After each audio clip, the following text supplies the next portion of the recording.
Hello guys, नमस्ते सबैजनालाई। यस्तै भयो, भर्खर उठेर एकदम निकै थकाइरहेको छ। 8 बजी हिँड्ने मान्छे यहीँ 9 बजिसक्यो। अब चाहिँ फ्रेस भएर चियातर्फ लागिरहेको छ।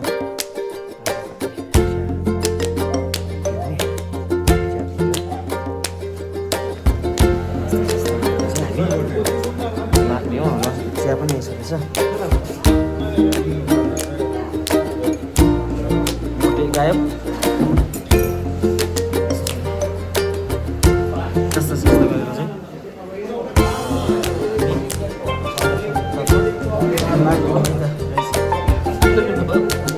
सबै त्यहाँ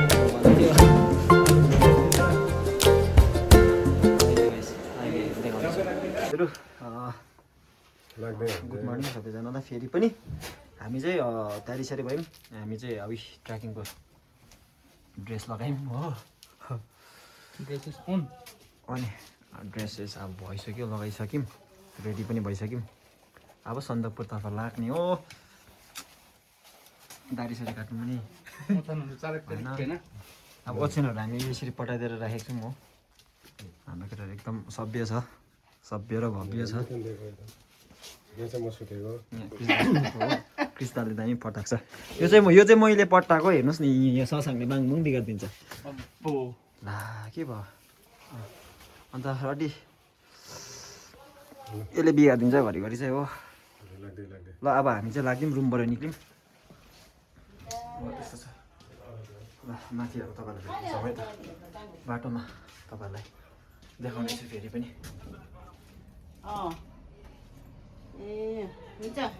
आन्टी बस्नुहोस् ल। थ्याङ्क यू सो मच तपाईँहरूलाई। अब हामी चाहिँ लाग्यौँ यता इन्डिया, यो रोड दिने यता जय। ल अब हामी ल गाइस, फेरि हामीलाई एउटा के भन्नु आफतै आएको जत्तिकै भयो। बल्ल बल्ल माथि आइपुगेको थियौँ, झन्डै 1 किलोमिटर बेसी आइसकेको थियौँ। हाम्रो क्रिस दाले चाहिँ फोन चार्जमा हालेकै जग्गामा बिर्सेछ। अब हेर्नुहोस्, अब यो उकालो हिँड्दैछ बिचरा। अब कहाँ पुग्यो हो। एक त टाइम वेस्ट। यहाँ हेर्नुहोस् ल्यान्ड रोभर।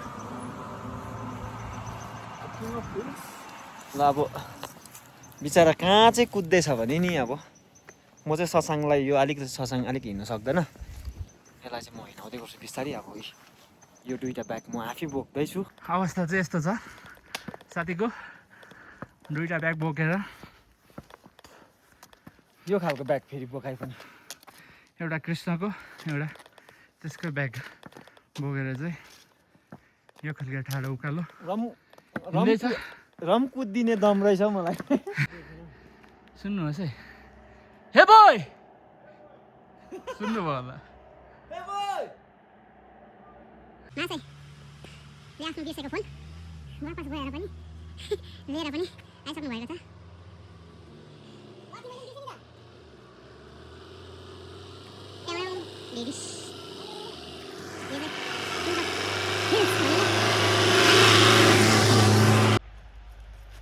थाकेको अवस्था, फोन लिएर पनि मासै उपस्थित भइसकेको हुनुहुन्छ। हे boy what's it? boy, it was a tough.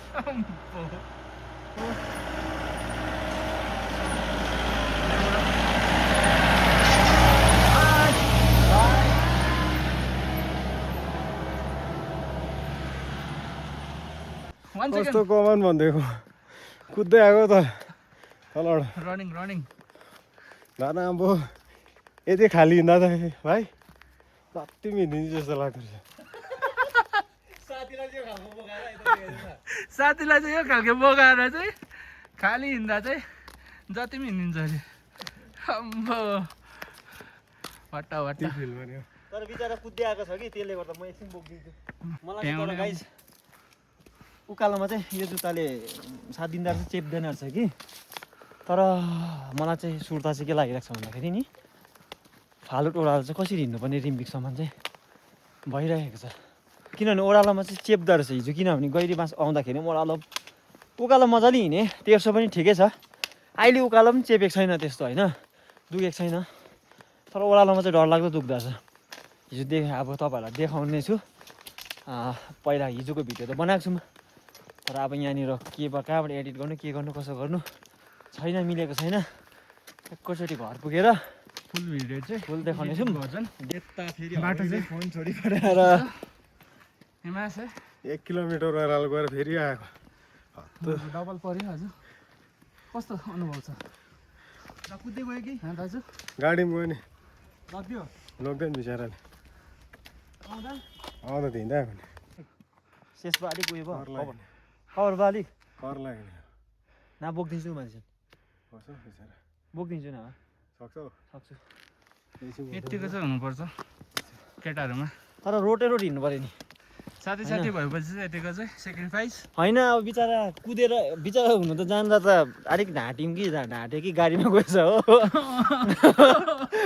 उकालो चाहिँ हिँड्नु पऱ्यो 1 किलोमिटर कुद्दै अब कुद्नु त के कुद्थ्यो होला, अब तर स्पिड हिँड्यो। यो चाहिँ अब यस्तो हुन्छ नि, यो बाटोमा गाडीमा हिँडेर के अरे सन्दकपुर पुग्नु, फालुट पुग्नु चाहिँ अब अहिले नर्मल होइन भइसक्यो, नर्मल हो। अब त्यो अब बाटो देखाइदिनुहोस् त, बाटो त बाटो यस्तो दामी छ होइन, त्यसले गर्दाखेरि अब गाडीमै हिँड्छ प्रायः। तर यो जग्गाको चाहिँ अब भ्यालु चाहिँ के छ भन्दाखेरि चाहिँ, अब हुनु त हामी पनि, म त सन्दकपुरसम्म चाहिँ पुगेको, सन्दकपुरसम्म चाहिँ पुगेको, तर हामी पनि गाडीमा गएको मजा आएन क्या। अन्त प्लान गरेर फालुटसम्म, फालुट गएको छुइनँ, फालुटसम्म चाहिँ ट्रेकिङ गर्दै दृश्यहरू हेर्दै। अब हेर्नु चाहिँ अब अहिले देखाइदियो त, अहिले हेर्नुहोस् यस्तो धुम भयो एकैछिनमा, उहाँ मुनि घाम यस्तो दामी लागिरहेको थियो होइन। अब यसै धुम आउँछ।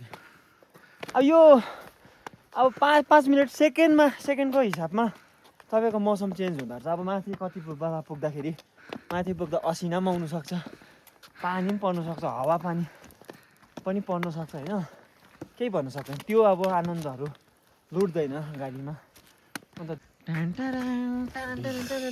घटेको चाहिँ त्यो खालको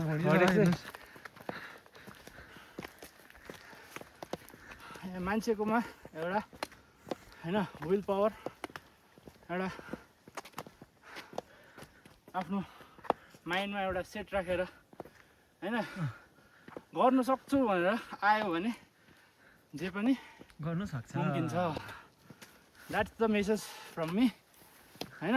सक्ने रहेछ होइन, तपाईँहरू पनि आउनुहोस्, सक्छ नि, म जस्तो मान्छेले सक्यो भने म जस्तो मान्छेले सकिरहेको छु होइन। घरमा मात्रै जुड्छ भने घरमा चाहिँ अब त्यो भन्नु हुँदैन,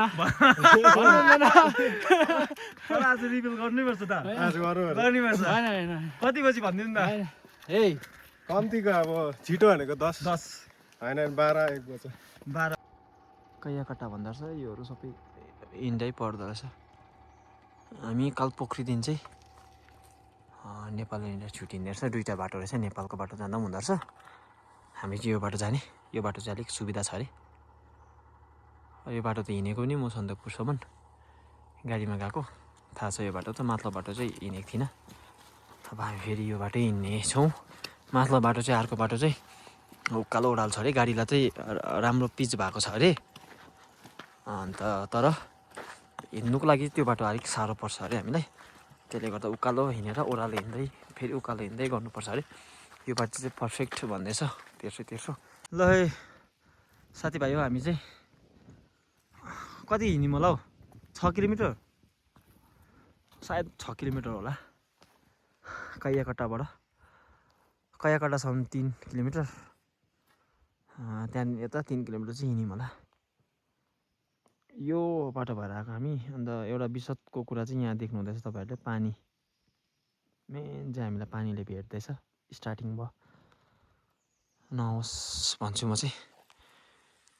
मलाई जानकारी दिनु मन पऱ्यो। पर गाइडले चाहिँ हामीलाई, एकजना अङ्कलले चाहिँ, दादाले चाहिँ भन्नुभएको थियो, हामीलाई यो तल्लो बाटो, यहाँ अहिले फिलहाल यो एसएसबी क्याम्प छ, म अलिकति लुकेर गर्दैछु। तल्लो बाटो जुन देख्नु हुँदैछ, यो तल्लो बाटो चाहिँ हामी जाने बाटो। अन्त यो माथिल्लो बाटो चाहिँ कैयाकट्टाबाट चाहिँ 2टा बाटो रहेछ। यो बाटो चाहिँ पिच छ रहेछ, तर यो बाटो चाहिँ छैन पिच चाहिँ, तर दमसाइलो छ रहेछ, त्यही कारणले गर्दाखेरि चाहिँ हजुरलाई जानकारी यो बाटो चाहिँ एकदमै अप डाउन हुँदै गर्नुपर्दो रहेछ तर ट्रेकिङको लागि चाहिँ एकदम असुविधा अघि पनि भनेको थिएँ मैले तपाईँलाई र ट्रेकिङको लागि चाहिँ एकदमै बेस्ट चाहिँ कुन चाहिँ भन्दाखेरि चाहिँ यो बाटो क्या हामी जुन चाहिँ अब यो बाटो जाँदैछौँ यो बाटो भयो त्यो चाहिँ कैयाकट्टाबाट चाहिँ छुट्टिन्छ तल्लो बाटो आउनुपर्ने रहेछ कच्चा बाटो एकदम दमसाइलो हाम्रो साथी पनि हिँड्नु सकिरहेको छ हामी सँगसँगै हिँड्दैछ त्यसले गर्दाखेरि तपाईँहरूलाई जानकारी यो बाटो चाहिँ माथिल्लो बाटो चाहिँ नजानु होला ट्रेकिङ चाहिँ यदि सक्नुहुन्छ भने मात्रै जानु होला ट्रेकिङको लागि चाहिँ एकदमै बेस्ट चाहिँ ट्रेकिङको लागि एकदमै बेस्ट चाहिँ यो तल्लो बाटो हो यो त अब डाँडै नागेर जानुपर्छ जानु चाहिँ कि 7 किलोमिटर चाहिँ हिँडिसक्यौँ हामी फाइनली हामी कालपोखरी आइपुग्यौँ अब यो जग्गा चाहिँ यो हावा सरर सरर सरर उड्दैछ यो बादल लुकीचिपी गर्दैछ यो हावा सरर सरर सरर उड्दैछ यो बादल लुकीचिपी गर्दैछ चाहिँ किन भनेको रहेछ भन्दाखेरि यहाँ हेर्नु चाहिँ यहाँ अब घरि धुम्बो लाग्छ घरि एकछिनमै घाम लाग्छ हो त्यसको कारणले गर्दा रहेछ यहाँ चाहिँ सुटिङ भएको जग्गा जुन चाहिँ दयाहाङ राईले उल्टी पखालेको जग्गा होइन है त्यही होइन दयाहाङ राईले उल्टी पखालेको जग्गा होइन यहाँ अम्बो थाहा छैन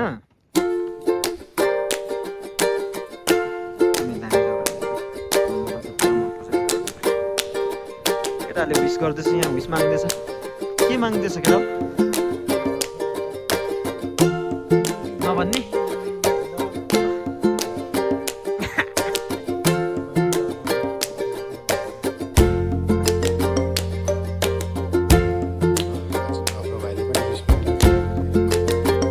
अब उसको त बेसी रहेछ उइस पनि हो साह्रै बेसी भएन यो त उइस मगाए बेसी भयो यो चाहिँ बेसी माग्यो बेसी डिजायर गर्नु ठिकैको गर एउटा माग दुईवटा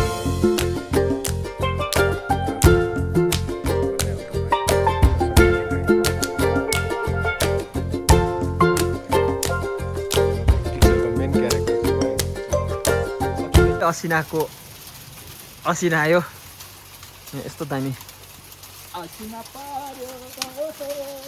पपी रहेछ यस्तो दामी छ कि हामी चाहिँ कालपोखरी पुग्यौँ अघि नै मैले भिडियोमा पनि देखाइसकेको छु हामी चाहिँ यहाँ क्यान्टिनमा बसिरहेको छौँ यसो वाइवेसहरू बनाएर अब भात दामी छ यो हेलो भिजे त यो त अन्त जिस्किँदैछ यो मसँग कालपोखरी चाहिँ को नजारा चाहिँ यस्तो छ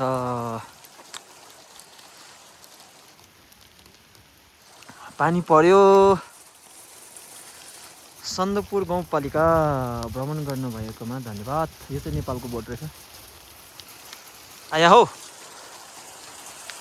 यो इन्डियाको बाटो यो चाहिँ नेपालको बाटो रहेछ यो इन्डियाको बाटोबाट चाहिँ चितोबाघ भालु भेट्छ भन्दैछ आन्टीले यहाँ दिदीले त्यसले गर्दा चाहिँ हामी चाहिँ यो नेपालको बाटो लाग्ने